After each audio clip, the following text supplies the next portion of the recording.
This code creates two variables named A and B that store the strings Charmaine and Belando. The print function is used to display the output on the screen. The plus sign joins the two strings together, which is called string concatenation. The space inside the quotes ensure there is a space between the first and the last name. As a result, the program prints the full name as Charmaine Belando.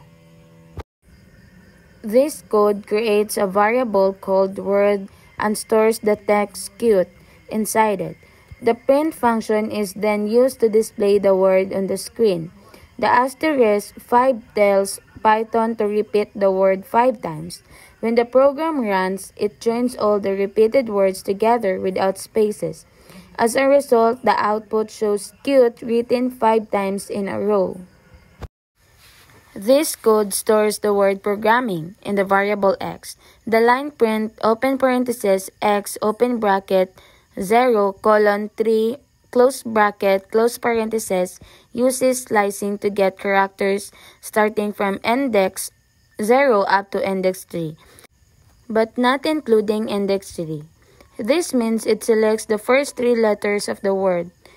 When the program runs, it displays pro as the output, so the code simply prints the beginning part of the word programming. This code uses a for loop to repeat an action several times. The range open parenthesis 2, 20, 2 means the number starts at 2, stop before 20, and increase by 2 each time. Because of this, the loop goes through even numbers only. The print x line displays each value of x on the screen. As a result, the program shows that the even numbers from 2 up to 18.